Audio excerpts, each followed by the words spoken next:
पाकिस्तान के लिए खतरे की घंटियां बजना शुरू हो गई हैं। और अगर आप तो बस सब कुछ पता हो गया, तो पाकिस्तान की फौज ने पाकिस्तान का सौदा भारत के हाथों नहीं कर दिया। वो इतनी खतरनाक है कि आप तसव्वुर नहीं कर सकते। उसकी बुनियाद पे कलभूषण भी वापस लिया जा सकता है, हमारे एटमी प्रोग्राम पे भी पाबंदी लगाई जा सकती है। मैं लिटरली आपको बता रहा हूं, हमारे एटमी प्रोग्राम पे आलमी पाबंदियां लग सकती हैं। आई थिंक ये पार्ट ऑफ डील है कि जो बचे हुए न्यूक्स है ना सर, वो पाकिस्तान से निकाल दिए जाएंगे। I think this is what India settled.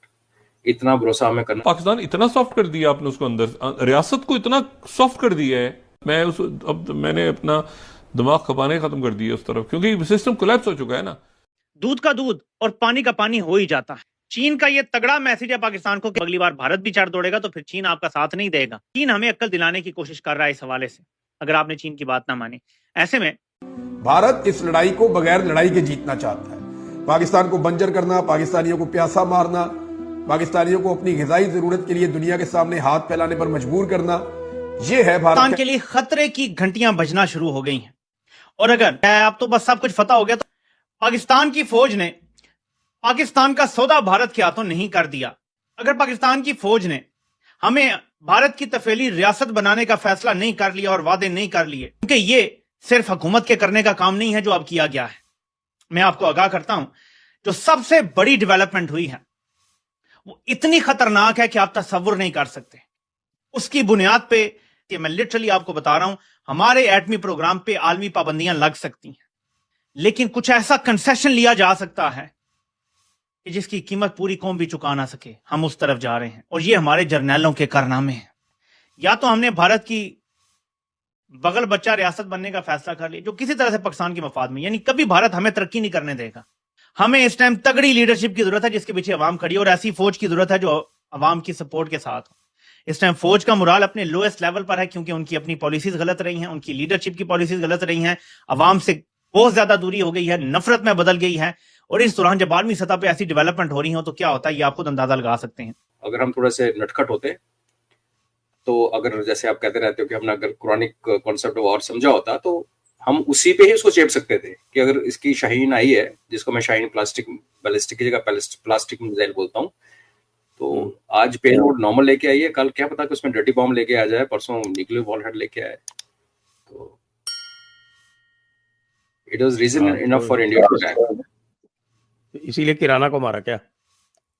किराना को मारा सर, और मुझे लग रहा है सर कि ये जो हाय दुहाई मची उसके बाद कि ट्रंप ने मुंह खोल दिया, उसने सारा गेम ही खराब कर दी, ढंग से बिहेव करता तो जो सेटल होता। आई थिंक ये पार्ट ऑफ डील है कि जो बचे हुए न्यूक्स है ना सर, वो पाकिस्तान से निकाल दिए जाएंगे। I think this is what India settled. इतना भरोसा हमें करना चाहिए अपनी लीडरशिप पे, क्योंकि पाकिस्तान जिसके ऊपर अब ये बोला जा रहा है, जितना मर्जी सेलिब्रेट कर ले और हमारे यहाँ पप्पू शप्पू जो मर्जी पूछ ले, फैक्ट ये है कि पाकिस्तान अपने न्यूक्लियर एसेट्स को बचाने में नाकाम रही है सर। और जो देश अपने न्यूक्लियर एसेट को नहीं बचा सकता, और जिस देश के अंदर ऐसे जिहादी तंजीमें एग्जिस्ट करती हैं जो आर्मी चीफ से भी ऊपर है, वो जो दो हफीज सईद और मसूद अजहर, तो एक लेजिटिमेट रीजन बनता है कि इनको निकाल दिया जाए। और जिसे कैसे ट्रंप भाई साहब झुक रहे हैं सर सऊदीज के आगे अपने डॉलर को बचाने के लिए, और सऊदीज वो मांग भी रहे हैं कि हमें एटॉमिक पावर चाहिए, तो कुछ भी हो सकता है सर, पब्लिकली सामने आए ना आए। आई थिंक ये ऐसी कोई डील हुई जिस बंकर में रह के आया, मरियम बंकर FM में M तो मरियम का है, F मिल गया होगा। This was expected because he had to be taken out. इसको वहां से निकालना था। Field marshal in Pakistan is, जो चीफ बनेगा सर नेक्स्ट, राज वही करेगा। फील्ड मार्शल की कनोटेशन इज मोर, मतलब उसमें चला जाता है सर। आपने देखा होगा ट्रेंड ये होता है कि अयूब खान जो था, उसने तो खैर वहां से फिर वो प्रेसिडेंट बन गया था। फील्ड मार्शल इज मोर और less like president, supreme commander के नीचे। एक्चुअल पावर तो चीफ मार पड़ी है पाकिस्तान आर्मी को, और के जो डिसकंट्रोलमेंट उसके कोर कमांडर्स के दिल में होगी, और वैसे भी पॉपुलर था ही नहीं।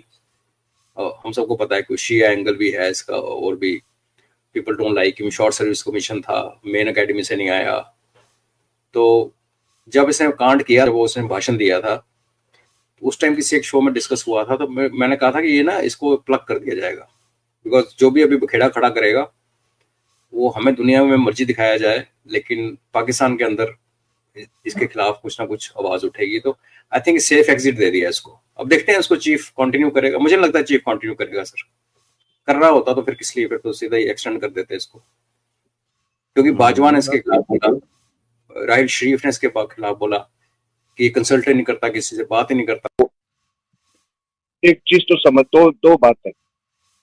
ये जो आया कि IAEA ने ये सर्टिफाई किया है कि कोई रेडिएशन लीक नहीं हुआ है, जी तो सर ये बताइए सर कि क्या IAEA मैंडेटेड है उनके न्यूक्लियर स्टोरेज साइट्स को मॉनिटर करने के लिए? ना, वो तो केवल सिविलियन न्यूक्लियर एस्टेब्लिशमेंट चेक कर सकती है। Absolutely sir. So why did they rush to give this certification, जो कि तुम्हारे मैंडेट में ही नहीं? तो वो अपने आप में, हाँ, वो अपने आप में एक बहुत बड़े शक की बात है। दूसरा है दीक्षित साहब, जो भी आपसे पहले, मैं अभी थोड़ी देर पहले बात कर रहा था कि ये जो F-16 जो पाकिस्तान ने दिया, अमेरिका ने पाकिस्तान को दिया था, तो उसमें एक क्लॉज था कि it will not be used against India. अब आप बताइए कि कोई भी सेल्फ रिस्पेक्ट वाला कंट्री जो कि जिसका existence anti India, anti Hindu agenda पे है या बुनियाद पे है, वो इतना बड़ा कैसे वो टर्म्स ऑफ रेफरेंस एक्सेप्ट कर लेगा सर? F-16 आप ले, वो उन्होंने कहा मेंटेन भी करेंगे, ये करेंगे, चलो तुम उड़ाना उसको, लेकिन हम बताएंगे तुमको ये कहाँ यूज कर। I don't think any that should have raised our suspicion कि भाई किसी पर्पस के लिए तो रखा है ना वहां से। चलो as a air base against Soviet Russia या रशियंस। और आपको मैं ये भी बता दूं कि ये जो आपका चकलाला में जो एयरबेस था, आपको तो मालूम है कि वहां से पहले भी बहुत सारे कोल्ड वॉर के टाइम में बहुत से उसको यूज किया जाता था to monitor activities of the Soviet Union. और तुरंत सेकेंड वर्ल्ड वॉर के बाद इनके वहां पर ये मॉनिटरिंग स्टेशन इन्होंने खोला। UT स्पाई प्लेट्स वाला आप जानते हैं, जो कि पेशावर से ऑपरेट करता था। और दूसरा ये था आपका चकलाला एयरबेस, तो वहां से तो ये करते थे ऑपरेट। तो वो उस समय हुआ क्या कि जब सेकेंड वर्ल्ड वॉर खत्म हुआ तो ब्रिटेन जो था वो न्यूक्लियर पावर नहीं था वो। So they're very concerned about the Soviet Union nuclear program. तो उनको ये खबर मिली थी कि ये जिंगजियांग में, ये लॉकनोर के इलाके में, या यहाँ पे आपके कजाकिस्तान एरिया में ये शायद ये अपना न्यूक्लियर टेस्ट करने वाले हैं, कर रहे हैं। तो उसको भी मॉनिटर करने के लिए उन्होंने वहां पर एक बेस बना रखा। तो वो तो कोल्ड वॉर में सर देयर इज नो वे कि पाकिस्तान में इन्होंने स्ट्रेटेजिक एसेट्स नहीं डाले होंगे। तो going by logic it is very plausible कि हो सकता है कि इन्होंने वो न्यूक्स वहां पे अपने रखे हों। जियोपॉलिटिक्स बदल गया, लेकिन कुछ चीजें नहीं बदलती हैं। अब जो बाइडेन एडमिनिस्ट्रेशन था, आप देखिए किस तरीके से उनका एंटी रशिया स्टैंड। तो दोस्तों ये वीडियो यहाँ पर होता है खत्म। आपने देखा किस तरीके से बात हो रही थी कि अफगानिस्तान भी पाकिस्तान का पानी रोक सकता है।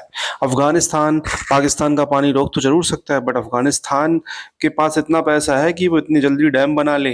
अफगानिस्तान में एक हरी नदी पर पाकिस्तान जो सोचता है कि अफगानिस्तान ने डैम बनाया है, वो भारत ने बनाया है। इंडिया अफगानिस्तान फ्रेंडशिप नाम से वो डैम बना हुआ है। पाकिस्तान अब ये सोच रहा है कि भारत कहीं अफगानिस्तान में डैम ना बना दे। अब देखें यार, ये सिचुएशन भारत करता है, क्रिएट नहीं करता है, ये तो बहुत लंबी प्रोसेस होगी। अभी हाल फिलहाल में इस तरीके की चीज़ें सामने आती हैं कि ये हो जाएगा, वो हो जाएगा। और एक न्यूज़ ये भी आ रही है कि अफगानिस्तान ने चीन से भी बात करना शुरू किया है। चीन के साथ वो सीपैक में शामिल होंगे जो पाकिस्तान से गुजर कर जा रहा है, जो कि पता नहीं कब कंप्लीट होगा। कंप्लीट होने के उसके चांस अभी बन रहे हैं, नहीं बन रहे, क्योंकि अफगानिस्तान सीपैक में शामिल होता है, बट बलूचिस्तान के जो लोग हैं वो सीपैक को कंप्लीट ही होना नहीं देना चाहते, वहाँ पे वो चीनियों को मारते हैं। तो ये कैसी चीज़ें चल रही हैं, पता नहीं क्या है। देखो यार, सीरियसली बताऊं, इंडिया, पाकिस्तान, अफगानिस्तान, बांग्लादेश, श्रीलंका, ये एक ऐसा रीजन है जहां पर दुनिया की सबसे ज्यादा आबादी रहती है। आप माने ना माने, यहाँ पे लगभग 200 करोड़ के आसपास लोग रहते हैं। 200 करोड़, है ना। चाइना एक ऐसी कंट्री है जो 150 करोड़ की आबादी की कंट्री है। चाइना एक ऐसी कंट्री है जो अपने आप को बिल्कुल, मतलब एक ऐसा सर्किल, मतलब ऐसा बनाया हुआ एनवायरनमेंट कि वो वर्ल्ड से कनेक्ट ही नहीं होना चाहते। चाइनीज जो लोग हैं वो दुनिया के दूसरे लोगों से कनेक्ट नहीं हो सकते। वहाँ पे अपना उनका खुद का गूगल है, खुद का व्हाट्सएप जिसे वो वीचैट बोलते हैं, खुद का उनका फेसबुक, खुद का उनका सब कुछ खुद का उन्होंने बनाया हुआ है। यूट्यूब का भी उनका खुद का वर्जन है। तो वो लोग दुनिया से कनेक्ट नहीं होना चाहते। चाइना ने ऐसा एनवायरनमेंट बना लिया है कि वो एक मशीन है, मैन्युफैक्चरिंग मशीन है, जो कि मेहनत करेंगे, दूसरे दुनिया को सप्लाई देंगे और पैसा बनाएंगे। चाइना की तरक्की सैल्यूट है, बहुत तरक्की की उन्होंने। तो चाइना भले ही पाकिस्तान या अफगानिस्तान को अपने प्रोजेक्ट में ले, या इवन इंडिया के साथ कोई अगर वो काम करे, वो अपना ही फायदा देखेगा। वो सोचेगा मेरे यहाँ पे जो मैन्युफैक्चरिंग है वो कहीं पे भी कहीं भी ना जाए, मैं केवल माल सप्लाई करूँ। मतलब मेरे यहाँ से विक्रेता, जो मतलब माल खरीदने वाले लोग हैं वो बस रहें, बाकी कोई ना रहे। चाइना की एक स्ट्रेटजी ये है इन फ्यूचर, वो ये स्ट्रेटजी फॉलो करेगा क्योंकि उसने अपने आप को इतना डेवलप किया है, तो वो कंटिन्यू करेगा ना। इंडिया में अगर एप्पल आता है, इंडिया में कोई भी जो यूएस की मैन्युफैक्चरिंग कंट्री, कोई भी मैन्युफैक्चरिंग कंट्री जो कोई भी चीज़ मैन्युफैक्चर कर रही है, चाइना में करती है, इंडिया में ट्रांसफर करती है, तो चाइना को दिक्कत होगी, क्योंकि चाइना का मार्केट, चाइना में बनने वाले जो प्रोडक्ट इंडिया में बनेंगे तो वहाँ पे लोगों का नुकसान होगा। तो obviously China as a India का कॉम्पिटिटर है, बट मुझे नहीं लगता इंडिया अभी बहुत पीछे है। चाइना बहुत आगे है, चाइना बहुत ही आगे है, सीरियस।